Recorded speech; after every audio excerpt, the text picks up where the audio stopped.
Hello everyone and welcome to the Toby Lodge channel. It's time for our Fantasy EFL Game Week 11 preview. It's a massive week this week, the international break, so there's tons of teams blanking, so it's just as important as any week to hit those key picks and get them right. It's actually a very tricky week because some of the fixtures are really tough, so there's a lot to talk about, and we're also joined by the world number 18 in the Experts Corner this week, so really excited for that segment. Again, so much to talk about over the course of the video, so without further ado, let's get into it. Before I go into my recap of the week last week, I've got to just give a little bit of a thank you for the support on the channel at the minute.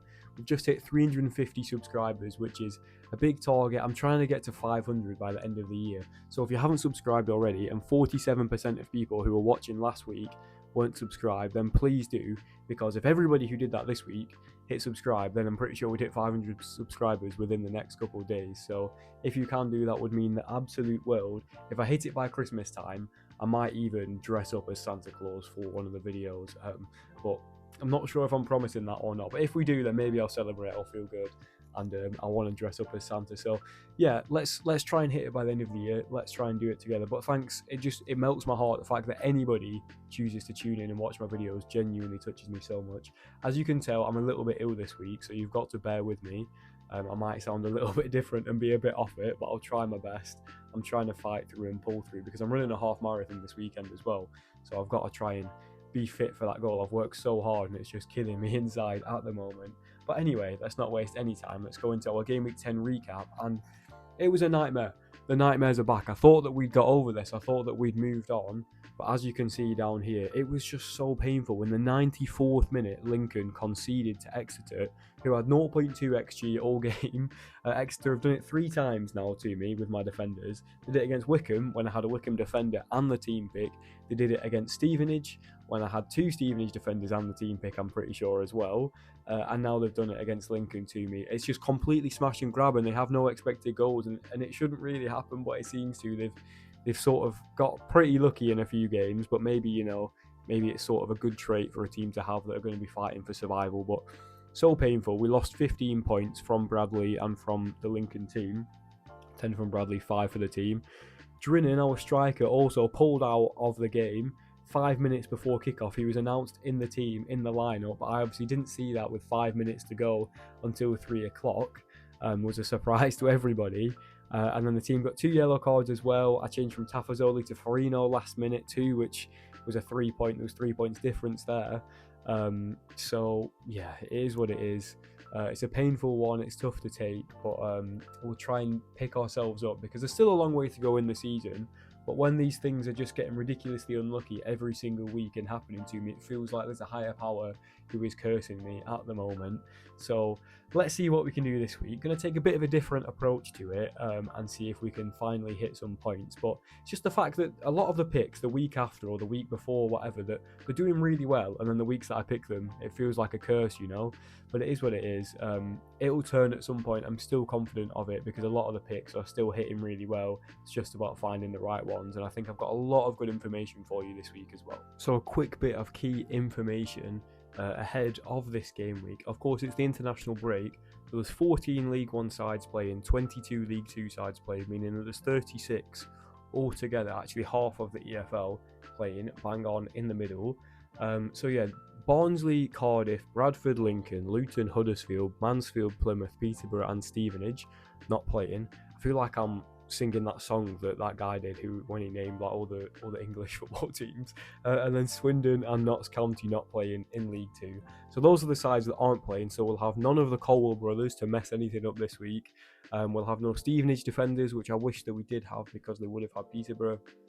No Swindon plays as well, so no Drinnen to get injured in the warm-up. So let's see who's going to mess things up for us this week. But that's just your quick roundup of the key information. So now with the 36 teams that we know are left to play, let's see who we're fancying in terms of the defenders. Our club pick section first. I know I said defenders at the end of that, but it's obviously the clubs first. I'm telling you, I'm not with it this week while I'm a bit ill. So maybe I'm going to do really well this week because I'm thinking a bit differently. I'm thinking a bit wrong compared to my usual. So Game Week 11 clubs anyway. Here is what I'm looking at as some of my favourites. But honestly, I think that the fixtures, especially in League 1, are absolutely honking. I'm not liking the look of too many of them. So we've got a few sort of outside shouts in here. But I think that Gillingham first up are going to be a pretty popular pick this week, because obviously they've just come off the back of that insane run that they had. I think they've lost the 2 games afterwards, and Gareth Ainsworth is in hospital at the moment having heart surgery he was having, and having a bit of time off. I'm not sure if he's had the surgery yet or not, but hopefully Gaz is all okay, because that guy is genuinely one of my footballing idols. But Gillingham, against bottom of the league, their data attacking wise is really good. In terms of defending, they have conceded quite a lot of XG this season, but I still think that it's a solid shout, especially with them being at home. Top of the league, Walsall, I don't think that you can go too far wrong with them this week, and their defensive data especially is really, really solid. Stockport against Blackpool, I actually really like this one. It's a bit of an outsider, and the data isn't screaming to me. But I just think that, is Blackpool being away from home, are they going to have that interim or new manager bounce, depending on if they've appointed somebody by the time this comes out? But I don't know. I just think that it's a good chance for Stockport. Blackpool, who've really struggled this season.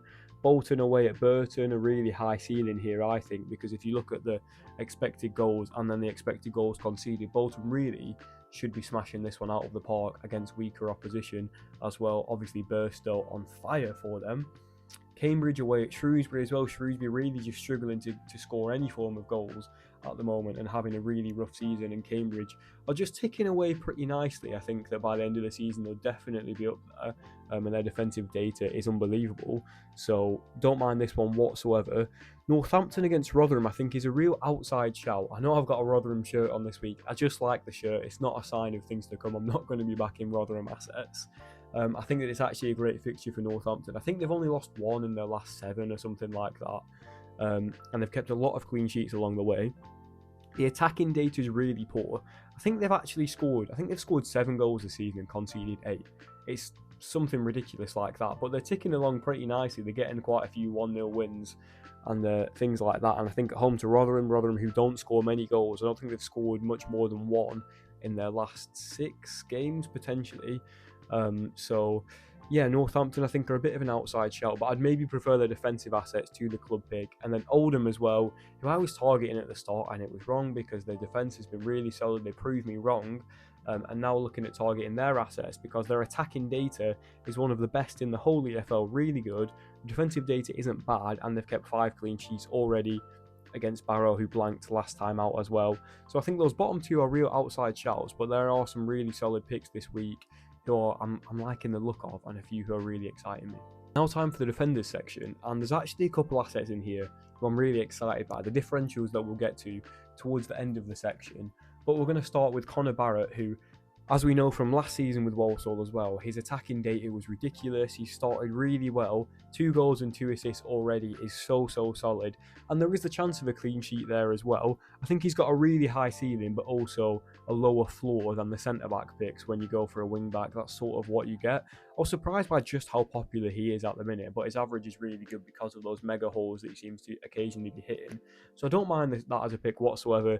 Johnson and Hall I'm going to talk about together. I know they've got Month in the middle of them, but because they're playing against each other, I think this game could just go either way. And when it comes to those kind of fixtures, I tend to want to stay away from them. But with Johnson and Hall, how good their clearances have been, and their numbers being nearly identical as well, as you can see in terms of the clearances per game, I think that they're both just solid shouts. Hall's got a bit better XGI data, but I would fancy Johnson maybe a bit more for the clean sheet just because they're at home. But again, I think it's really close to call, and either of the 2 could serve you really well. But that's what worries me, is it just feels like it's a really close game to pick, and I would imagine that the scoreline will probably end up being something to 0, but either way. Watts from Cambridge against Shrewsbury, as we spoke about with the team pick as well, I think that it's a decent shout. I think Cambridge's defensive data is better than 3 out of 11 clean sheets, and that, over the next 11 games they'll probably pick up more than 3 clean sheets. So really impressed by them, and I think that the points are going to soon start to shoot up for the Cambridge defenders. Norman, I had to do so much maths to get his data right, because his data, I couldn't find it anywhere, so I had to go through every game individually and work out his goals and assists. It was actually the same as Guinness Walker as well, his expected goals and assists per game, and then work it out per 90. But with Norman, 0.25 per 90, really moved by that. In his last 2 games, he's had a goal and 3 assists. It was only the EFL trophy, but he played the whole game last night. He created 5 chances from defence. 2 of them being big chances. He had 5 blocks, 8 clearances. He got 14 points in game week 10 in the league as well, with an assist and a goal. Yeah, it's absurd. He's just been absolutely flying, and I think that he could be a real shout. And he's going to play wing back, I would imagine, in the league again. Barnet haven't blanked since game week 2, I don't think. So there's a chance of a clean sheet, but it feels pretty unlikely. But I just think he's got a massive ceiling. It's a bit of an outside shout. I think if somebody picks up an injury, I might just say it's the gods telling me to go for it. Guinness Walker, I actually feel better about this one against Rotherham. As I said, it wasn't a sign of things to come. We're actually targeting teams against Rotherham at the moment. But his data, 0.17 per 90. I just think that Northampton have been so good in terms of clean sheets that I just really fancy backing one of them, especially against Rotherham. And the centre-backs, their attacking data, there's not much to it. As I've said in the honourable mentions, if it's going to be one, it would be Forbes. But Guinness Walker playing a bit more of an attacking role. He's got 2 assists already this season. He does get subbed off early quite a lot, which could be a danger if it's before the 60th minute. But equally, it might be even more likely to bank that clean sheet. So I'm tempted by it. It's a real outside shout, a 0% differential, and one that I think I might go for, but maybe I'm just trying to be too smart this week. Our midfielders section for the week, and I was actually really excited to record this, the game week 11 midfielders section, because there's some assets in here that I'm just looking at a little bit differently now. Because things haven't really been going my way, but some of these interception-based assets I think are starting to just look like the way forward. Usually I'm wrong when I come up with one of these theories that I'm like, well, this is game-changing, but the interceptions are just breaking the game at the moment.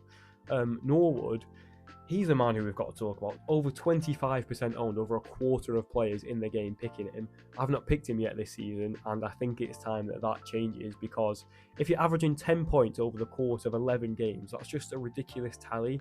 21 interceptions, in the first 11 games. That's nearly 2 a game, and then 23 key passes is over 2 a game.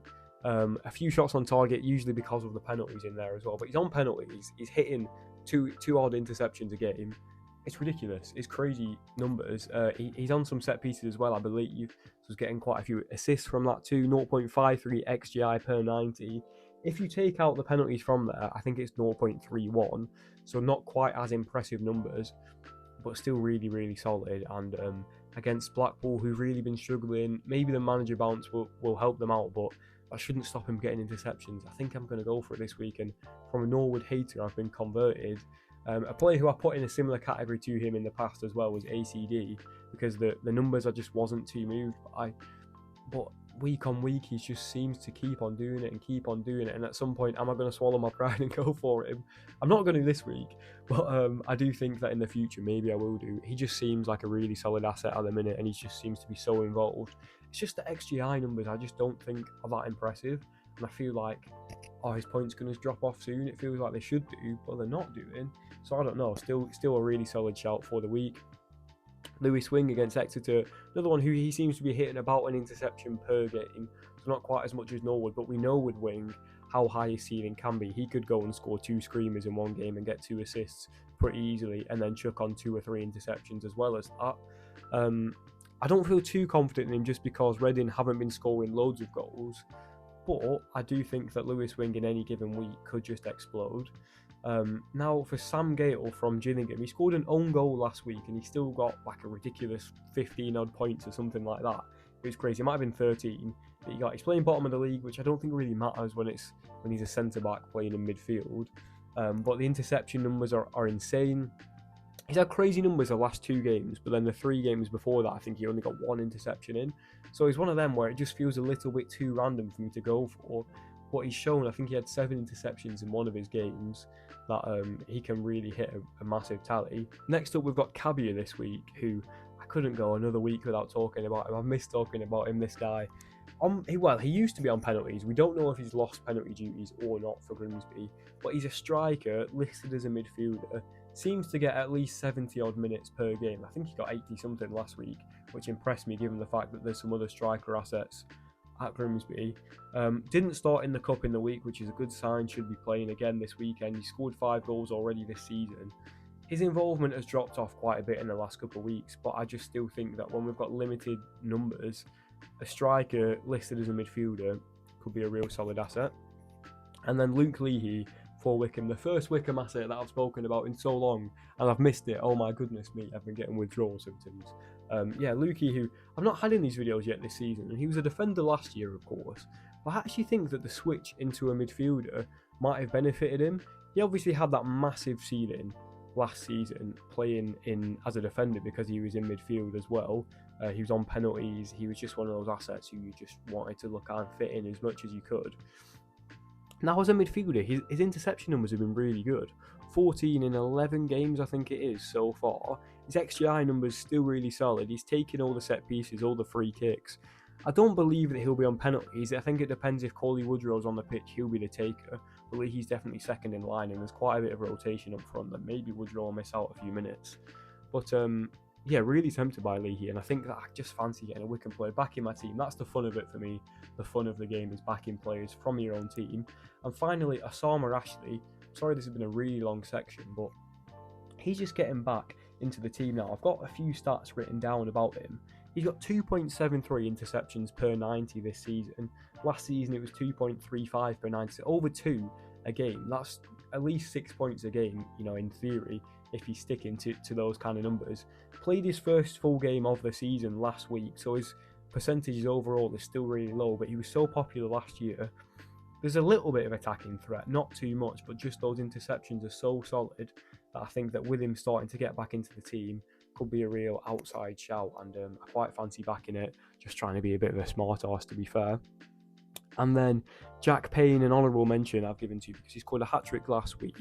I think that he's had an assist in both the 2 weeks before that as well, so in incredible form, but equally the numbers from before this bit of form weren't too great, but I still think that it's a real solid shout. I just think that playing against Grimsby is a bit of a tricky fixture, but not completely against it if you fancy it. So, sorry that's a really long section, a lot to say on the midfielders this week, but excited by a lot of those picks, and bring me Luke Leahy in my team. I want a Wickham player.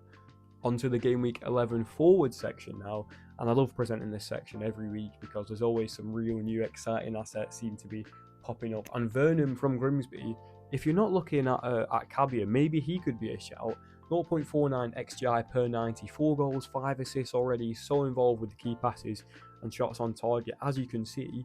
I'm actually surprised at how high his percentage is because no people seem to really speak about him too much. But yeah, could be. I still think it's an outside shout, but maybe people are just putting him because the average is really solid. Amari Patrick from Tranmere always seems to be a great shout. His form has just been consistently excellent over the course of the season. His average is just superb. Playing against Barnet this week, I think it could be a real solid option. Michael Cheek, I love as a pick. No matter when, if you're short on a striker or you're not sure who you want to be picking, put Michael Cheek in because he seems to score every other game. And on penalties, just feels like a real shout no matter when the fixture is. And I would never be, you know, not confident in my team when I've got Cheek in there. Burstow at Bolton, he's on fire at the moment, playing against a weak Burton side. I think that this is a great shout. 7 goals this season already. The XGI data is okay as well. So, yeah, I think that Burstow is really in my thinking this week. Connolly is one who, his shots on targets have been excellent. He's got 4 goals. He's in decent form at the moment for Orient. Playing against Doncaster, which I don't think is a terrible fixture. I think that Doncaster are starting to drop off a little bit as well. If you want a bit of a differential, that could be one. But these 2 differentials I really, really like. Marriott playing away at Exeter for Reading. A goal in each of his last 4 games, I believe, which is ridiculous since he's signed for Reading. 8 average points. The XGI numbers are what's putting me off a little bit, but when he's in this hot form, do you want to be avoiding it? I'm not sure. Maybe it's one that can't help but think about putting in. And then Mellon as well, the manager's son at Oldham, his data. So Marriott and Mellon have both only played 5 games for their new teams, but Mellon, three goals in 5 games, 1.02 XGI per 90. He's on penalties as well. I just think it's a great shout, and it's maybe between Mellon, Marriott and Burstow who I'm thinking about this week. Equally, that Cheek could make it in. But I just think with Mellon, with how good his data is over the course of 5 games, he's on penalties. Like, I just really like it. I like it a lot. And then Udo and Cole as well. both in solid form. I think that they're honourable mentions, and any of the players who I've listed here, I really think are good shouts. And it's tricky with the forwards. I'm starting to think maybe 2 forwards is a really viable shout. I've not gone for it yet this season, but definitely considering it. And Mellon, I think I really want in my team this week. Welcome back to Experts Corner, our brand new segment that we introduced last week. We've got Nate Davies on this week. Nate the Great from over on X. Nate the G Fantasy is his @. If any of you aren't following him, go and drop Nate a follow because he's an absolute legend. And he's ranked number 18 in the world, so he's our expert for the week, who's going to be revealing his first draft for game week 11. Here is what he's on at the moment, and Nate is absolutely smashing it. Unfortunately, I've got to put that picture of Bruno Fernandes up on the screen. I'm sorry if it's putting anybody off. So without further ado, let's get into his picks and have a look at who he's got, because intrigued to see Nate's picks, and the guy's an absolute legend from down under. First up, Ross Fitzsimmons in net from Northampton Town. I believe this is a great fixture due to how good defensively they are this season, and Rotherham's injuries will catch up with them eventually. Next up is Emmanuel Moth. The 30-year-old has 93 clearances to his name, and Barrow at home should be a great defensive fixture to target. Last but not least is Chris Farina of Bolton Wanderers. He has a great floor with clearances and has a great goal threat for them. I believe Burton to be a great fixture for them, attacking and defensively. Next up in my midfield 3 is Oliver Norwood of Stockport County. He plays a struggling Blackpool side at home who have just sacked their manager Steve Bruce. Next up is Mario Okozie-Dewberry of Bolton Wanderers. He has been a great asset for me so far, hauling 2 out of 3 times I've picked him this season. Last but not least is Jace Cabbier of Grimsby Town.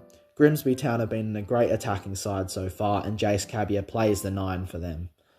And that rounds out my midfield. On to my forward pick, which is also my current captain, Michael Mellon of Oldham Athletic.